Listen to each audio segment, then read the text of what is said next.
Welcome back to Mastering Change. Today's episode is about something most of us overlook until our bodies make us pay attention. We're joined by Erica Hornthal, therapist, author, and movement specialist, who invites us to understand trauma not just through words but through the body. She shares why some things can't be talked out because they live in the nervous system, the muscles, the breath, the way we move through space. What is your body trying to say that your mind can't? And how do we reconnect to a body we've learned to ignore or even fear? Erica doesn't just explain it. She offers a way back, gently, practically, powerfully. Let's get started. Erica Hornthal, it's my pleasure to welcome you to the podcast today. Thanks for joining us. Yeah, it's my pleasure to be here. I'm going to be picking a card from Esther Perel's card deck. Our regular listeners will know that's normally Minter's job, but I have the cards in front of me today. So I'm going to pick a card at random from a selection that I've got here. The point of this is it'll be a small prompt for you to tell a story, and that story is a way that we can connect with you. We don't know you, you don't know us. So this is a nice little warm-up exercise before we get into the main conversation. A friend I've never given up on, ... Oh, well, without naming any names, I have a very good friend. We've been friends for, gosh, I don't know, over 20 years now. And I think the reason that she came to mind is because there's a lot that I don't necessarily agree with in terms of how she's chosen to live her life. And we don't see each other very often, but when we do, it's like no time has passed. And it's difficult because I feel like at the end of the day, I'm always the one to initiate the friendship, right? And the interactions. And I will definitely have those moments where I think, if I never reach out again, I'll never hear from her again. And there's something unsettling about that, that the friendship is still so valuable, I think, to both of us, but especially to me, that if I were never to hear from her again, it would be a huge loss. And I'm willing to continue to take that initiative. It's not too much energy or time. There's no boundaries that have been crossed. There's no negative aspect to the relationship. It's all positive, other than me having to really be the one to make the effort to reach out. And I recognize that a lot of people have to do the same thing. We all have different capacity and ability to reach out and initiate. And I have the capacity to do that now. And I will continue to do so because our relationship is that valuable, and it's not just the longevity. It's not just, we've been friends for so long. How could I let that go? There's a real connection when we're together. And I know that we meet many needs for each other. So it's worthwhile. And I'm so happy to have her in my life.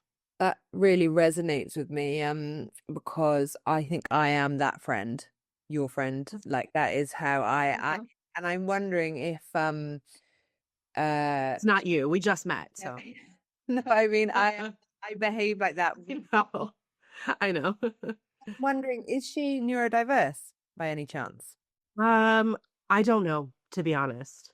For me, I am neurodiverse, and it's a thing that I don't like. It's very much I respond to what's in front of me in the immediate, like what's if my it's not a case of I don't love my friends or I don't care about them deeply and I don't really connect with them when they're in my periphery. But once they're not in my periphery, in my immediate, they don't need my immediate attention. They just disappear. And that can be the case with anything in my life. If it's not there in front of me, it will go out of my kind of brain. It's like almost like my brain can't deal with anything that's not right there in front of it.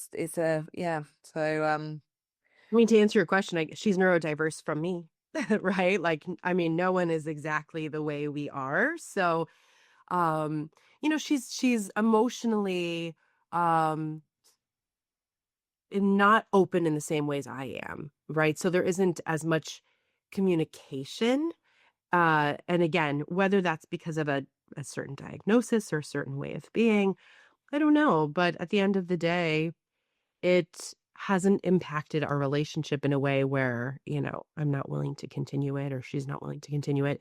When things come up, we are able to talk about them. So I don't know. That's a really good question. I don't know if she would be interested in even knowing the answer to that.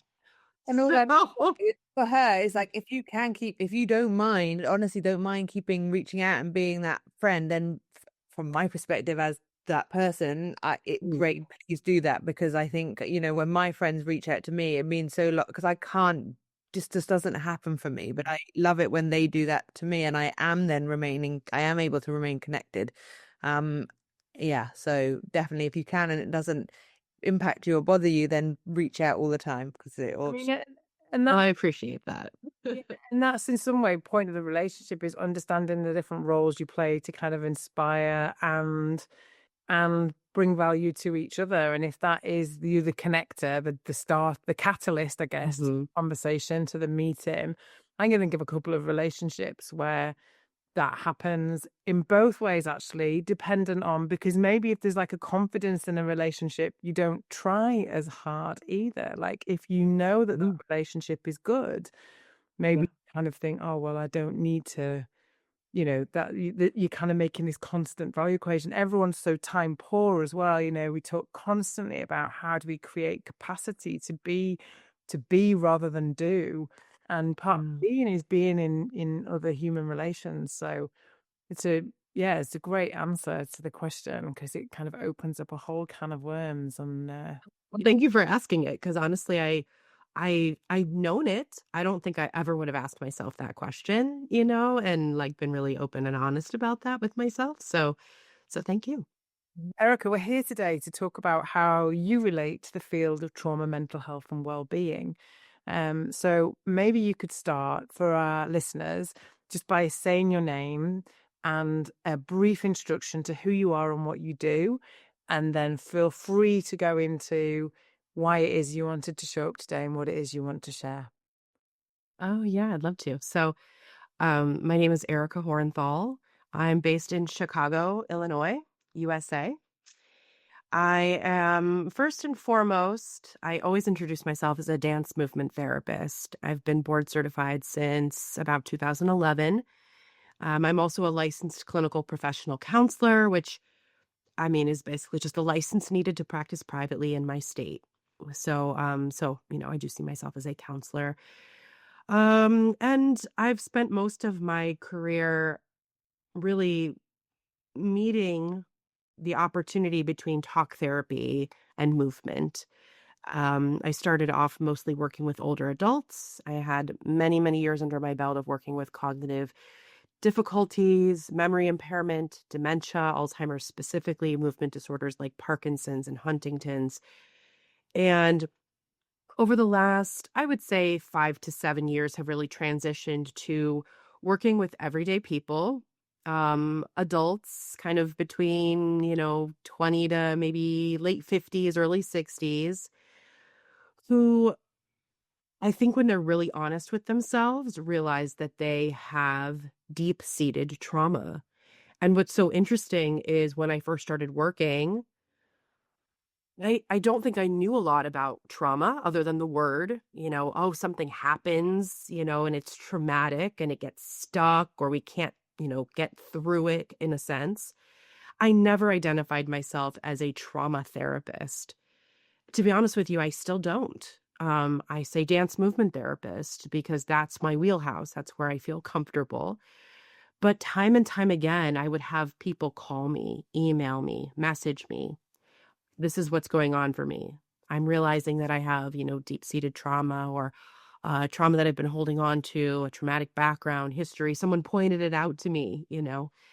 And I've realized that just because of what I do and the nature of the work and how somatics, has become a little trendy, but in a good way. People are opening themselves up to the fact that it's not just in the mind, it's in the body. Um, I think trauma found me, to be honest. I was not looking for it. It came knocking at my door. And so now when people say, hey, do you work with trauma? Yeah. because the way the world is today, too much, too fast, too soon, everything could be trauma. And I don't mean that to dilute it, but I mean that in a way where I think we need to be really open and honest with our capacity and how well we are equipped to handle the way the world is today. So I don't use that word as identity. I don't want someone to hide behind it, but I want people to be really open and honest with the fact that we're not built to naturally withstand the way the world is today. And there is this need to come back home. We need to come back to the way we've come into the world. Our bodies really know what it needs. And at some point, very early on, the mind rules all, and that's great for many. The mind can be super powerful. It can help us overcome things. But I guess my message more than ever is helping people understand that movement has always preceded thought. And even though thought creates more movement, if we really want to change things about ourselves, the way we think, the way we feel, the way we behave, we have to come back home to the way we move. And that's not just adding movement. It's not just creating new movement or trying on a movement. It is really learning to understand who we are based off of how we show up in our body and getting an understanding of that. And then we can migrate, we can modulate, we can truly look to rewire, right, our thoughts through the way our body is wired. So what does that look like then? Talk to me a little bit out. How do I come back to the way that we move? Where does that start? Because I think when we think about somatics, honest to most people's minds is a list of somatic practices: yoga, breath work, walking. Tapping. But it's kind of like a whole new toolkit of really helpful ways to kind of get back into the body, feel the body, connect with the body. So talk to us about what that looks like, how that. It's oddly simple. So I'm so glad that you started the way this question the way you did, right? Because so many of us are really, I think, feeling so lost in the headspace, in the world, the way things are. And we want those tools, right? So we're like, all right, give me the tools, fill my toolbox. And I find it so interesting that when I engage with people or I'm doing, a workshop or just working one-on-one with a client, it really is as simple, not so simple, but when you think about it, it really is as simple as just noticing what's already happening in the body. So how we move, how we show up, our postures, our gestures. And what I've found out over the years is actually just going back to the way we kind of started our lives moving, the way we reach, the way we console, the way we nurture or soothe or don't do those things. Thankfully to my background as a dance therapist, I've learned to embrace and kind of emphasize the nonverbal, right, as a means of expression, creativity. It's the exploration of movement patterns that reflect our emotional states. When someone comes to me and says, oh, I have a really hard time with boundaries, I always look to the body because I'm like, well, how do you set boundaries in your body? Did you ever learn to set a boundary? Do you know what it's like to be in you versus in someone else? And that can be as simple as like going up to a wall and pushing against it. And for the first time, feeling the pressure of your of your sternum, feeling your scapula. Can you feel the connection between the palm of your hand, the heel of your hand, and the back of your upper back? Many people can't. They could when they were maybe 2, or up to 2. And then at some point that connection dropped. So we're looking at the natural rhythms of the body. We're looking to encourage people to express their feelings through movement without adhering to some, choreography or some dance form.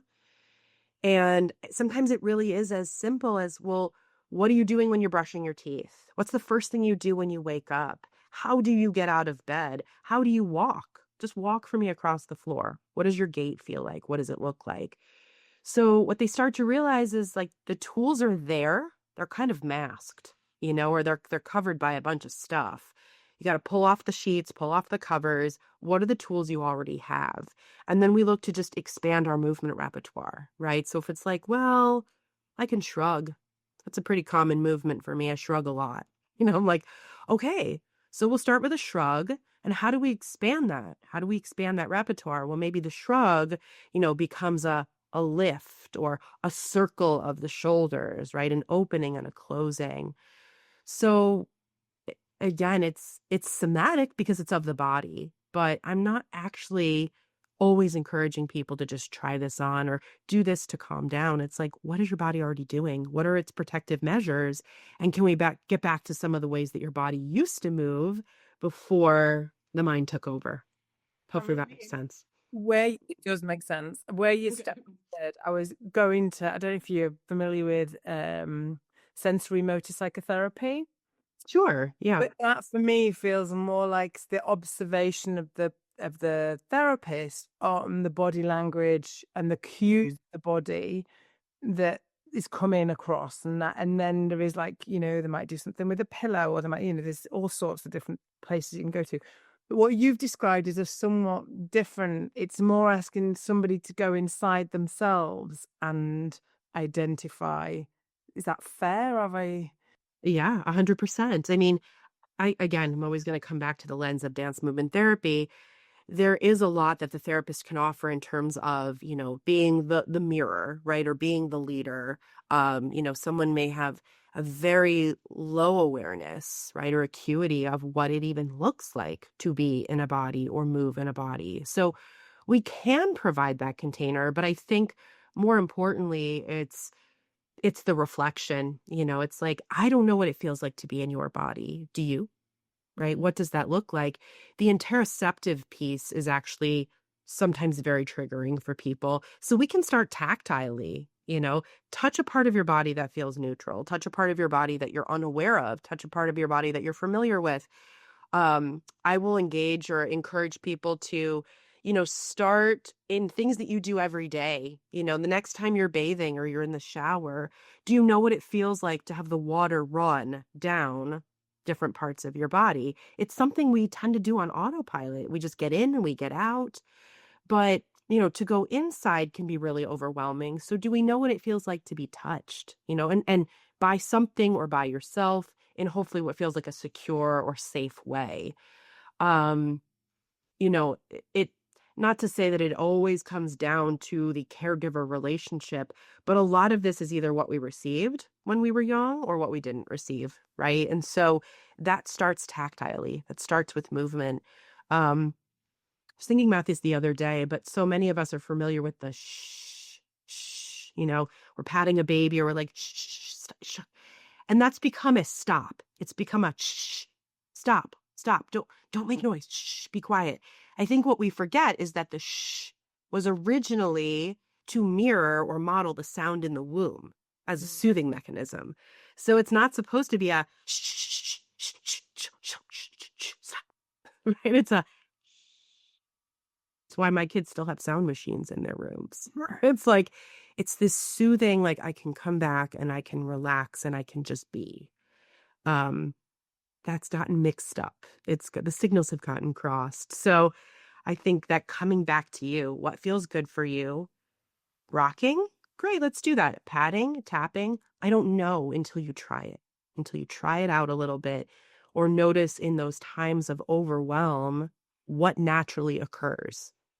Oh gosh, I didn't realize I was so anxious, and I'm tapping my feet, I'm tapping my legs, I'm wiggling my fingers. So we want to start with where the person is, before we even think about, well, let's try this stuff on, let's add more to the toolbox. You already have it there. We have to see what comes up naturally.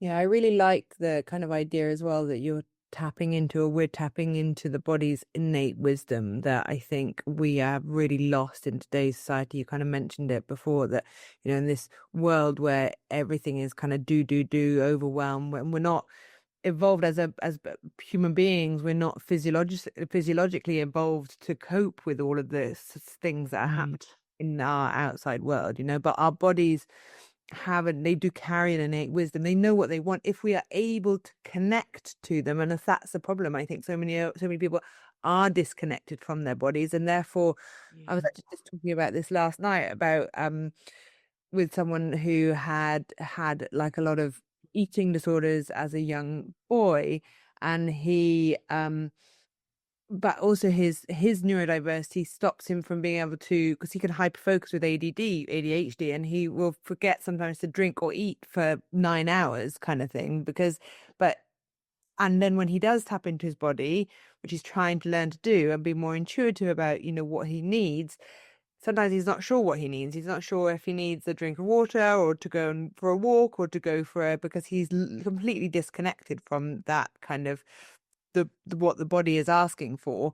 But I think we all have this ability to connect. And I think what you're describing is a way of doing that, reconnecting with our soma, our bodies. I Mm. think it's really important. And I think when we can do that is when we are most aligned and in tune with what is needed. And so I'm really fascinated in how come you came into this sort of line of work? How did you become a dance and movement therapist? Oh, yeah. Well, similar to the trauma, I think it found me. That's what I always say. I used to host a lot of talks with other dance therapists, and that would be the question I would ask them is like, how did this field find you? And so for me, like many of my colleagues, it was I say stubbornness, my inability to let go of dance, and my need for science and inquiry and um the helping, wanting to listen to people, sit down, hear their stories. I think from a young age I was the helper. um I was the listener, you know. And so when I reached that crossroads where you're trying to figure out what you want to do with your life and pick that, career path, I kept barking up that tree of dance because I didn't want to let it go. I had seen so many talented dancers who I felt were way more talented than me leave it entirely, for that field in science, or sorry, that career in science, or that career in, real estate, marketing, medicine, whatever that was. I was like, why can't we do both? Um, and, I would always see, oh, I could open a studio, oh, I could be a dance instructor, I could perform. Those are all fantastic for other people. They weren't in the cards for me. I didn't get that sense of passion when I was engaging in those. Like I did, not when I was performing, but just dancing. I feel the most myself when I am dancing. And it doesn't have to be any certain form of dance. It's just the ultimate form of connection for me. I feel present. I can still ruminate to the best, as like I can still ruminate till the cows come home, but like there's just something about being so present in my body and expressing myself in a way that I can't do in other ways. So it was my freshman year of college. I was kind of on the dance major track, even though I knew that wasn't really going to happen for me. And it was a professor that sat down, and it was time for like an evaluation before we really made the final decision to, stay in this career track. And she said, "Oh, I see, you're taking all your dance classes, and I see that you're taking a psychology class. What do you think about that?" And I said, I never thought to take a psych class. I didn't do AP. We have these AP classes in the US. I never thought to do AP psychology. It was like, behavior, whatever.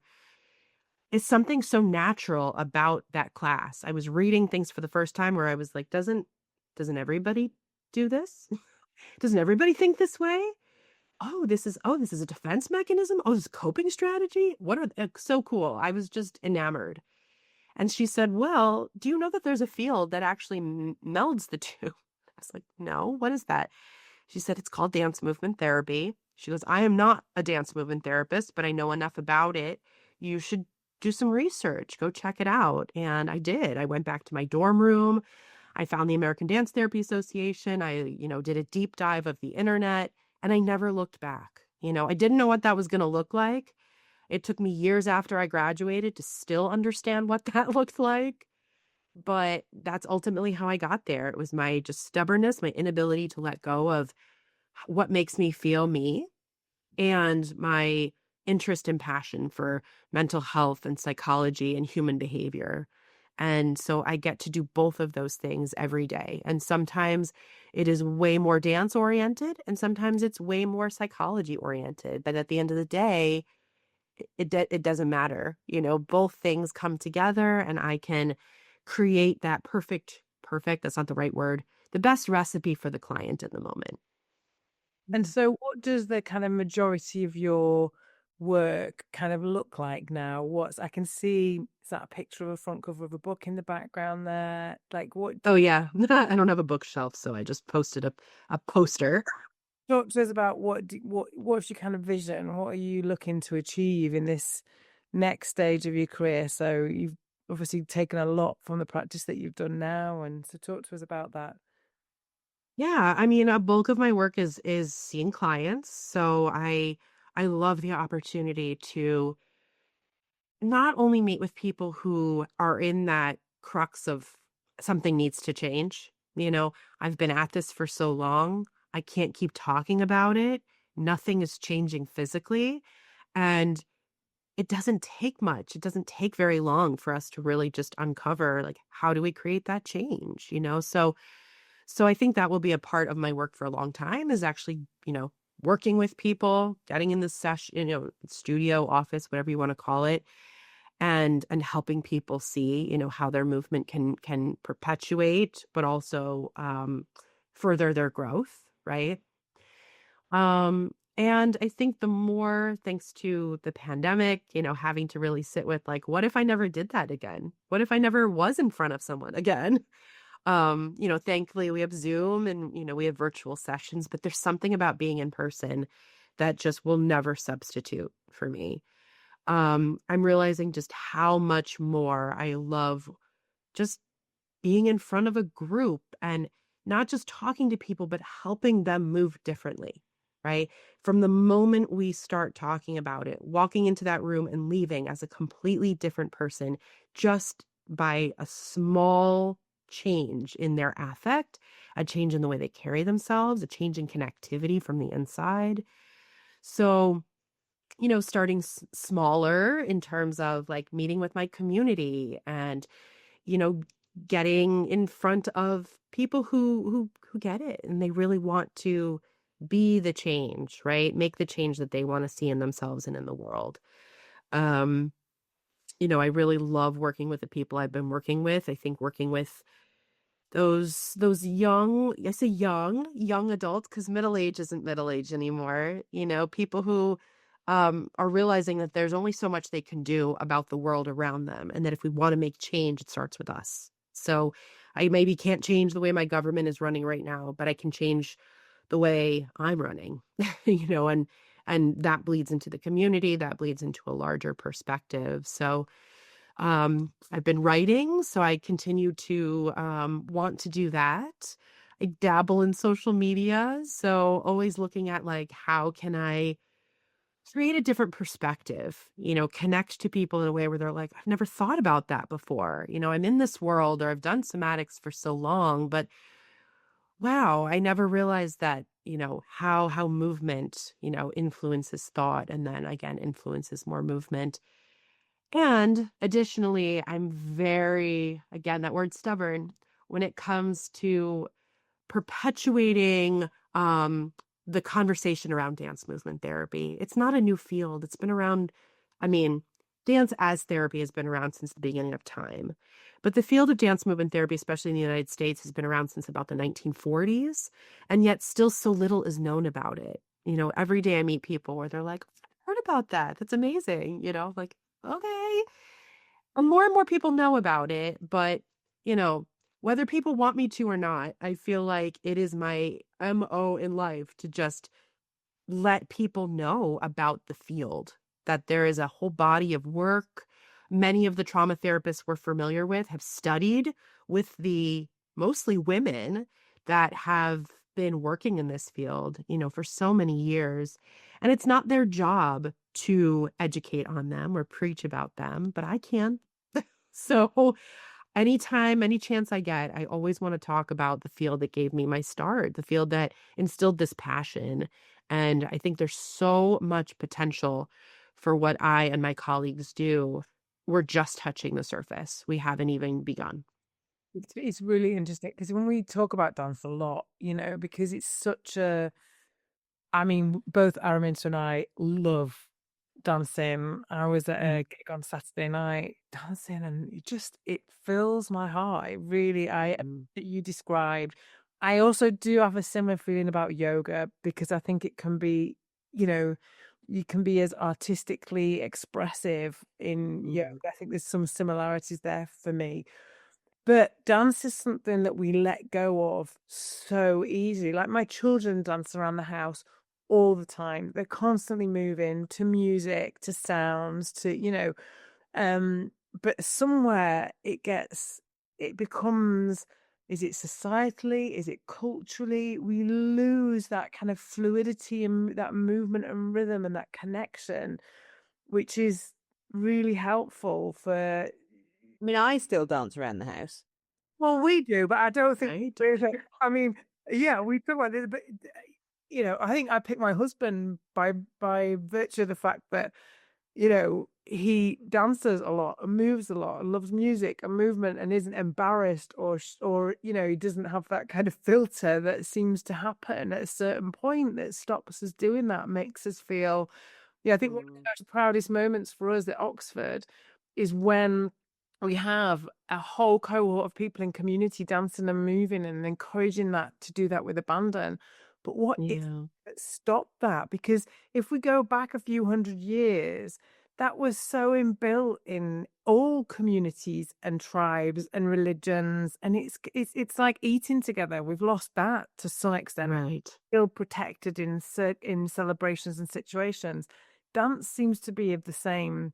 But it's weird, isn't it? When I think about dance, because I do dance around the house, but it's almost like it's funny, it's humorous, and for me, I love it because I just love to dance. But my son will look at me and be like ashamed and embarrassed by it, and I'm like, why? You're 11 years old, 12 years old, and why is it? Why is dancing shameful? Like, why is that an embarrassing thing to do? I'm a terrible dancer and a terrible singer, but I love it. So I love that. So that's surely what you should be seeing, and I think some people see that, but I think, yeah, we lose that abandon, as you said, I think a bit, or we like over time, which is a real shame. For me, actually, I got it back when I was in early recovery. I didn't drink for 5 years, my first, and I thought one of my biggest, and I was a big raver, like when I was taking drugs and I'd be out and partying and raving all night.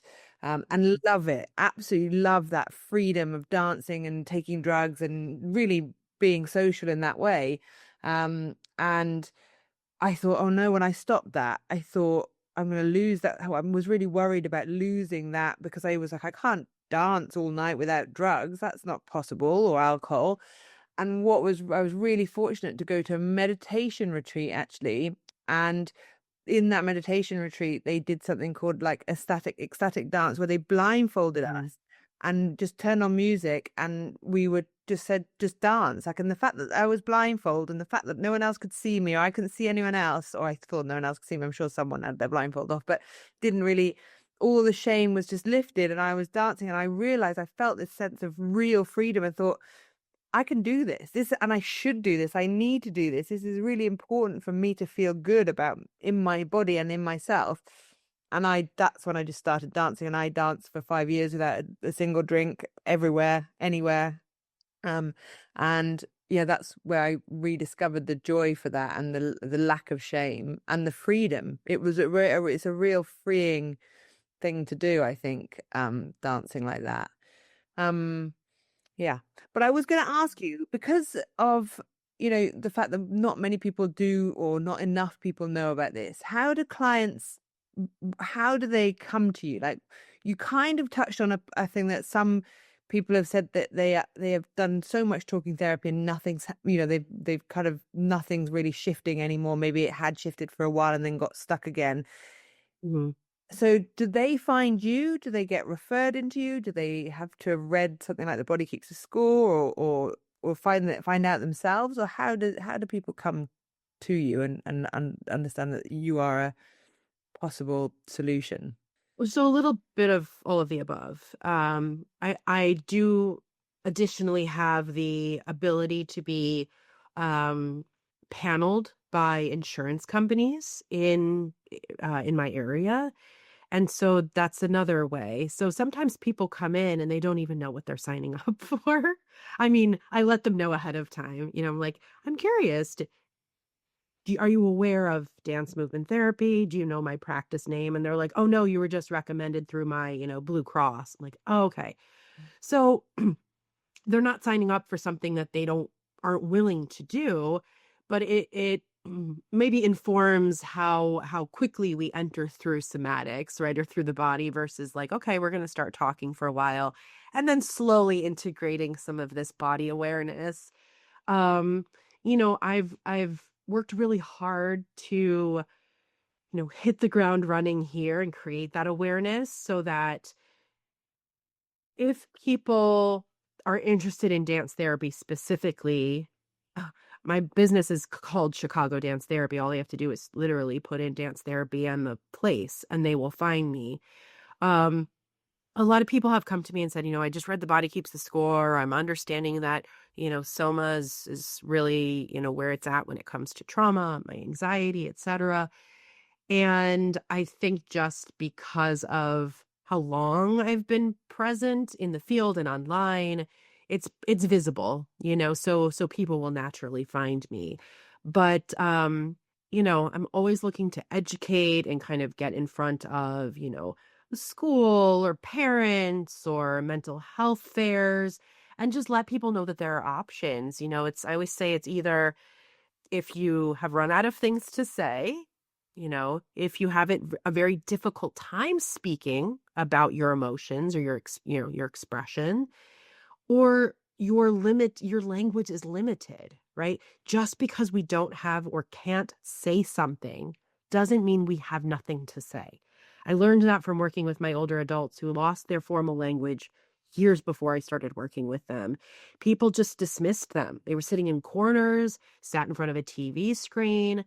They have so much to say, but you have to find a way in, and the body is always the way to do that because the body's always talking. So it's harder the longer they're sitting and not connected, and disconnected and checked out, the harder it will be, but the more satisfying it is, and it is, yeah. I mean, there's the without being cliche, it's like the body is the answer, right? Like movement is the way in. So people are like, well, what about music? Well, that's rhythm. That's movement. What about art? Well, you have to move to create art. So I'm like, to me, everything always comes back to movement. When you talked about dance, a dance is one form of movement, right? Um, I love that dance is so visible in the world today. And yet it has also perpetuated a lot of the stigma around what you were talking about, that it looks a certain way, it's performance. I'm not saying I have a problem with it, but I don't watch So You Think You Can Dance. I don't typically watch any of like the competition shows for a couple reasons. One, they've been on for so long. Two, they actually start to make me feel bad about myself as a dancer because I can't do most of what they do. It's beautiful to watch and I'm like inspired. And then I kind of step back and I'm like, ooh, my dance doesn't look like that. Am I a dancer? Wait, no, yes, everyone's a dancer. Everyone's a dancer. So you're both talking about judgment. At some point, judgment creeps in. Either someone has judged us for the way we dance, or we have judged ourselves for the way we dance, and then we stop. And it's just another way that we repress. It's another way that we suppress our body, which is why, Arminta, like you said, sometimes people just let that go and they come to the dance floor, or the yoga studio, or the Pilates studio, and they start moving and they're like, oh my God, I reconnected to a part of myself I didn't even know was there anymore. And I think another challenge is that because everything happens in the body, coming back to the body is almost like returning to the scene of a crime. So why would we do that, right? Why would we intentionally put ourselves back in the throes of where a trauma occurred? It's terrifying. And I've done that with a group of women. I had the pleasure of working with She Recovers. We did this beautiful dance experience together. And there is that like the layers need to come off a little bit, right? And then we get to the heart of it, we start moving our bodies and we're like, oh my God, there was all this shame and judgment. And when I just start moving, I reconnect to a part of myself that didn't need the drink, didn't need the drugs, was loved before all of that, and gets to just be my most authentic self in the way my body feels comfortable moving. It's, yeah, like, I want to say it's groundbreaking, but it's not because we're all born with that. Yeah, So it's just, we do get so disconnected from it, at some of us at 20, some of us at 2. It's the reconnection piece. It's that, well, and I think, and also for future generations, how do we foster a connection that doesn't get disrupted by ourselves or The thing is, though, and this is really interesting, is that Esther, I think it's who says it, or someone recently has said it, is that society, and I don't know if it's Big Pharma, I don't know who it is, I don't know who's responsible, but it's someone into somewhere out there in society that is responsible for making us repressing any natural healing modalities that we've got. And dance and movement as is a natural, it's been around forever, like you said, it's been a ritual that people have done, healing, for grieving, for all sorts of things. Wailing is like, in many cultures, a way of kind of grieving and getting through, processing all of the grief that happens. We are, especially Western society, is just pushing that down and making us feel shame around it in order to disconnect us from it, because we don't want to be able to heal naturally. And I don't know I'm not going to say whose fault that is or where it's coming from, but it's Right. happening, right? It's happening. Yeah. It has been happening for many, many years. So I think this is really interesting to notice oh, yeah, and fight against it, really, by just remaining connected with that and just trying to ignore the societal shame, collective shame. Yeah. I think we've complicated things, and so when you give someone, and I'm not saying any of this is simple, I know it's not, but when you give someone a quote simple, right, remedy, it's unbelievable, right? So all I have to do is go outside and get some sun. No, no, there must be something. There must be something else, right? Wait a minute. I can go sit in nature. I can take a walk. I can take a walk. Now I know not everybody can take a walk in the same way, but it can't be that simple. So then you go to the doctor and they're like, well, do this and this and this and this and take this and this and this. And so they override the simple. They override the simplicity. I don't know if they assume people already know to do that. Like, I could go on and on, but it's like we have to reteach people how to be human. Like, we wear devices that tell us, don't forget to eat, don't forget to drink. Now it's time to stand up. Sorry. But it's like, oh, it's been 5 hours since I stood up. I should do that. It's like we are overriding our humanness. And I mean, I laugh, but it's also a little sad, because we've just become products of this modern society, which has so many amazing things, right? But we can't forget how to be human. We cannot forget our humanness, and dancing is one of those things. I completely agree. And I think and all of the devices, but the Aura Ring, whatever, I honestly believe that they are, I mean, I've been wearing it and I will wear it for a year, but I believe it is stopping me from tapping into that innate wisdom of my body, because it's telling me that I feel something or am something. It might be, it's sometimes right, more often than not, it's right, but it's also sometimes not right, right? And I know better than a ring. I know how I feel. Like, it's stopping me from actually seeing how I feel, because I'm just getting told by my phone screen, you feel like this today, you haven't slept enough, and Right. drink glass. It just shames us, right? Now our devices are shaming us. I think a lot of But I will say it's an entry point. It's an entry point, right? For a lot of us that are disconnected, it's a great reminder. And then we get to, we can remove the ring or whatever that is, and we can be like, okay, now I remember how to human, right? I can do these things and hold myself accountable in a way that feels authentic, that feels good for me. But I'm glad that some of these devices exist, right? Because without it, I think a lot of people would keep operating in the way they are and totally miss living, yeah, I've got miss the mark. a couple of reasons to be cheerful. As always, we'll sit on the optimism side. Is one, I Yes. completely agree with you that for people who are so disconnected from that experience of living. It's a way to get them to tune back in, but it shouldn't Yes. be a long-term reliance thing. And, the advent of social prescribing, which we see over here, where our general practitioners can prescribe things like walking and movement and exercise and community and connection. I'm holding on to the hope that those sorts of things can continue to gain traction with the work of people like you. So I'm also very conscious of the time. So I'm going to ask you, Eric, Sure. ask all of our podcast guests, which I think I know where you'll go, but we'll go there anyway. So in a world of continued anxiety, whether you zoom right out and look at the geopolitical landscape, the climate crisis, come right down to kind of society, then to community, then to family and colleagues, and to friends, to significant other, relationships with children, relationships with self. There's lots of forces and stresses and strains on all of that.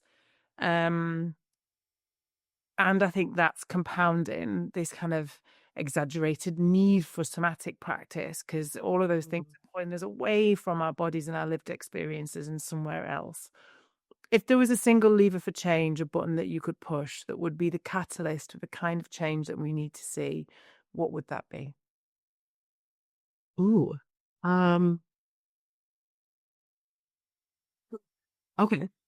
Um, since you said button, like I'm going to take it literally. So we have, I don't know how worldwide this is, but I always think of this. So we have a store in America called Staples. It's an office supply place. And they had a slogan, I think that it said like, that's easy, or that was easy. And so they made these buttons. That's kind of a gag gift that you could put on your desk and just push it and it'd say, that was easy. So I would make a button that you could push that would say, how are you moving? So that at any given moment, people could become more aware of how they were moving. Because by the time we recognize how overwhelmed or stressed we are already moving in a way that is just continuing to perpetuate that. So for some of my clients, the button is a Post-it note that they put on their, computers or a screen or a surface that they frequent. It's an alarm on their phone.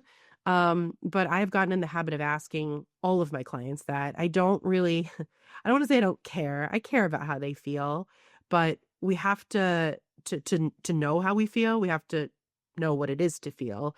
So instead of asking people, how are you feeling today? I always ask people, how are you moving? How are you moving? How's your day been? How have you been moving through your day? So that they start to qualify and talk about, well, I moved with lightness. I'm really heavy. I'm feeling really lethargic. Not, oh, I'm stressed. I know you're stressed. That's why you're here, you know? So quite literally, I would have a button that anytime you pressed it, it just asked people, how are you moving right now? And it would just create a little bit more awareness around how to connect to their own felt experience to change the way they feel and think. And then that expands to the world around them. Thank you. And thank you for joining us today. It's been a pleasure to meet you. It's been an absolute pleasure. Thank you so much.